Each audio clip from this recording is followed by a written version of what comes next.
So Jason and I are heading off to Frosty Mountain in E.C. Manning Provincial Park. It's the same place that Joe and I went last year. And I chose this hike just because of the name.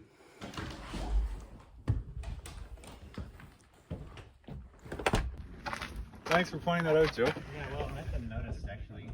Thanks, Meta. You guys might have been in a bit of a pickle there. Yeah. Well, if it has become flat, that means it's probably a hole in it. There could well be a hole in it. Plan number 2. No car this time.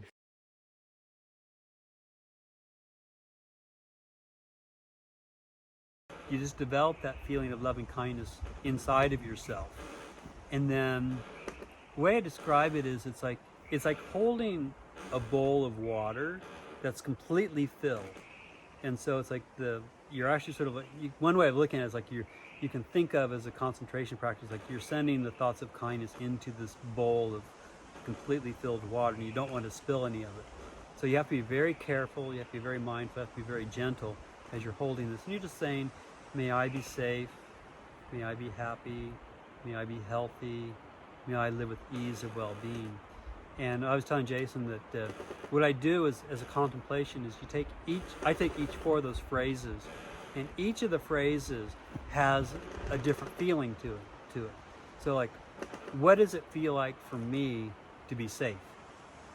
And so I'll maybe contemplate situations where I've been in where I did feel safe, or where I didn't feel safe. And then you start, contemplation is like asking questions. So I ask the question, well, if I was in that situation and I wasn't safe, what would I have had to have done to make myself feel safe?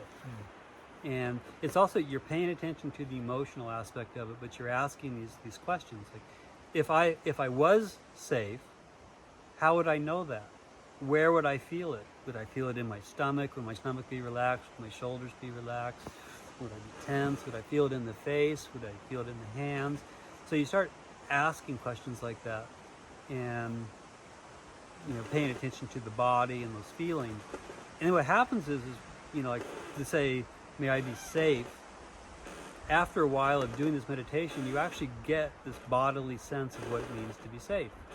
So later on, you can be in a situation where you're going to be going into a situation like you have to walk across a dark parking lot at night, and you're not, you might be afraid, but you can just bring up that sense of being safe.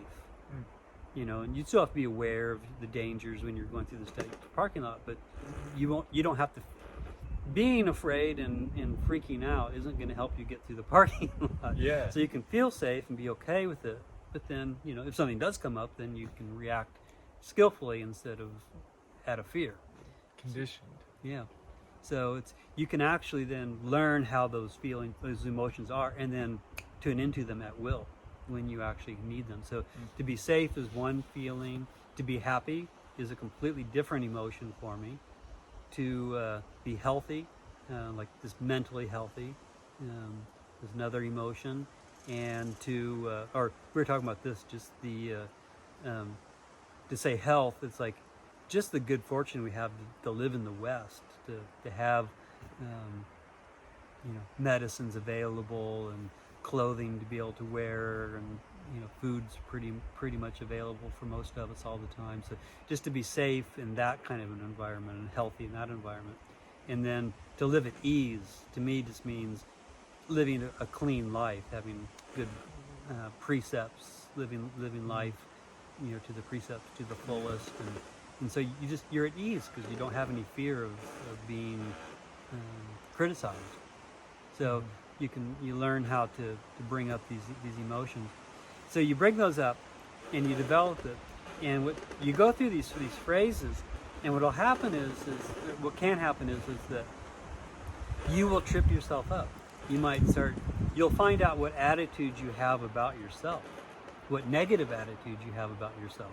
Like you might start wishing yourself to be safe, but it's like, yeah, but you're always unsafe in this situation, or you're not worthy of it, or you'll start hearing these stories you tell yourself, and how you trip up and how you get lost in the meditation, how you get distracted. So what you do is, this is actually how you started the whole conversation, is how do you get back on track? So as you're meditating, and all of a sudden you start realizing you are feeling this sense of loving kindness, and you're kind of radiating that. You're have your bowl and it's very stable, and you'll be wishing yourself well, and then all of a sudden you'll be like, oh, I'm supposed to be cooking tomorrow, and I need to worry about that. And like, oh, and all of a sudden you just spilt the water. So what you do is you stop the meditation, and you go right back to the beginning. You just pay attention to the body. You get very centered. You bring up the intention to do loving kindness, and then you start it again. So you're not trying to get through all of the different categories, because you start with yourself, maybe a teacher or benefactor, a good friend, a neutral person, and then a difficult person. So it's not like the goal isn't to try to get from point A to point F, as quickly as possible and do all of them. It's to develop this mind that's kind. Like, instead of killing that bug, I just pushed it away. Move it out the way. And so, just to be, he's testing me, or she's testing me, to be kind. And so, to be in the kindness rather than to go through the practice which builds kindness. Right.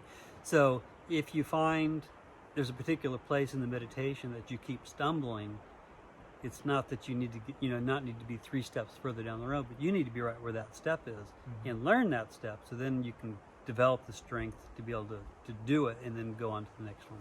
So it's really just about development.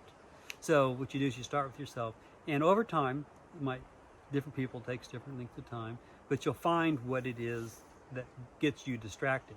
If it's like, oh, I'm cooking tomorrow, so maybe that means like responsibility or fear of criticism, or you'll start figuring out why it was that you start getting lost.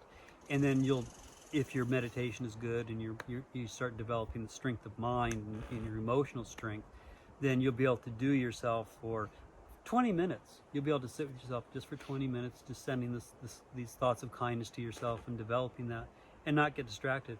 That doesn't mean thoughts won't come in and go through you, but you just won't pick them up.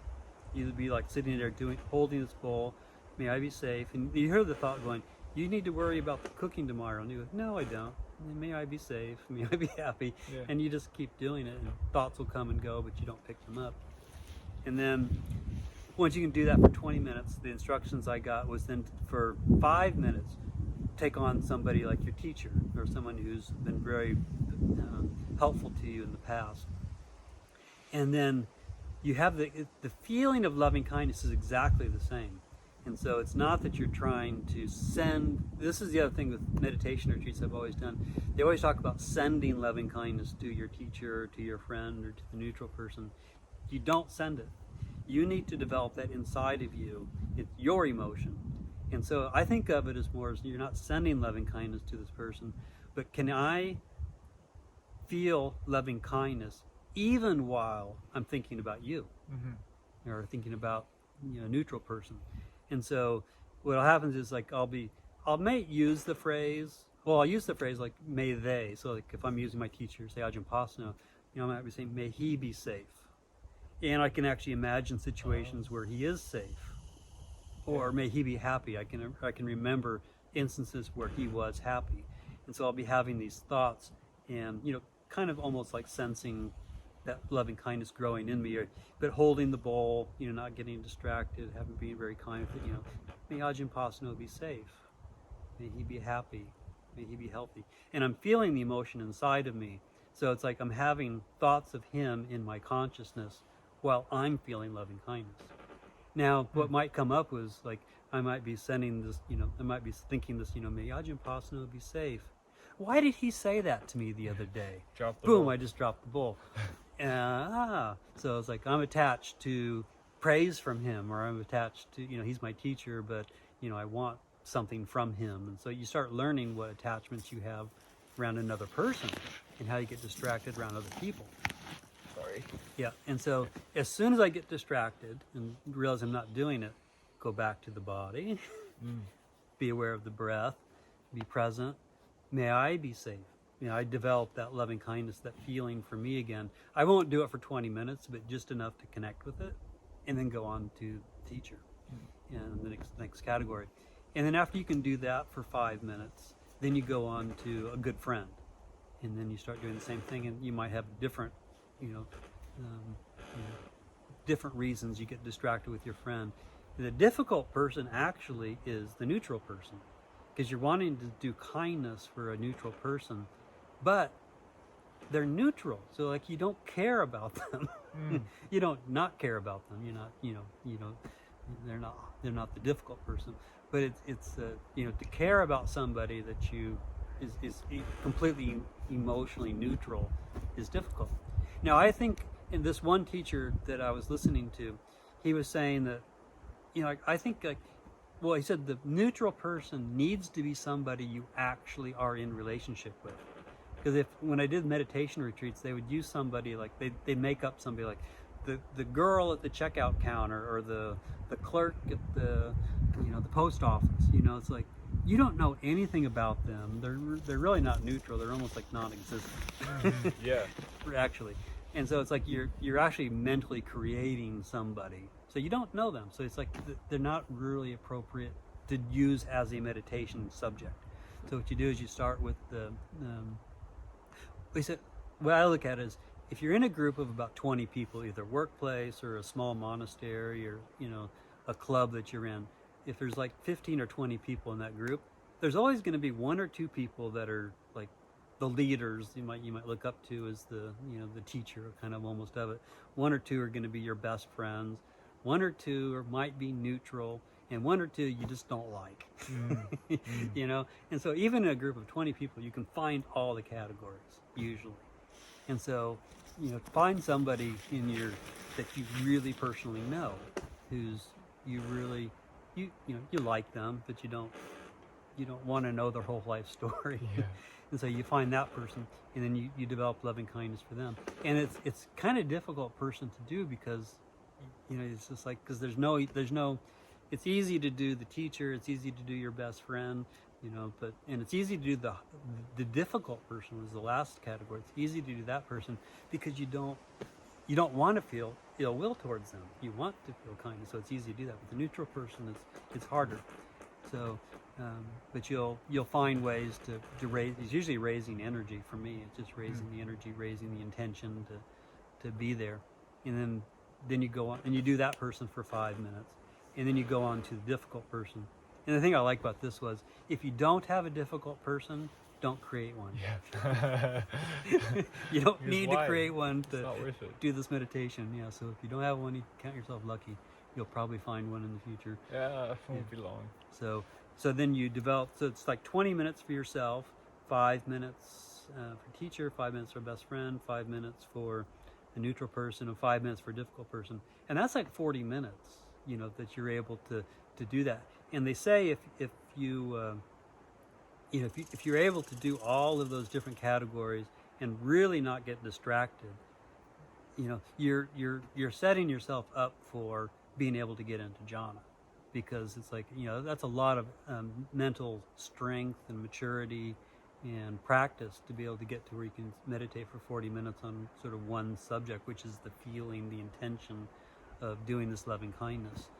And so you're setting yourself up for, you know, being able to get into deeper states of concentration, which then, you know, carries over to other types of meditations, and just, you know, how you interact in the world, you know. And so if you do have that sort of strength of mind to be able to do that, you are naturally going to be a more pleasant person to be around when you're in conversations, and you're not going to have as much, you know, people aren't going to be coming at you with, you know, aversion, because you're not giving them reason to be averse, and so you're going to be happier in the long run. So then your meditation's going to be better. And Yeah, if someone comes, like with practice, if someone comes at you with aversion, whenever you react with the same aversion or similar aversion, they will then react again. So if you use metta, non-ill will, to stop your own reaction of aversion, then you stop their future reaction. So Right. that is one way. we probably need to start walking. I'm getting chilly. Chili? Oh, we can always continue this at the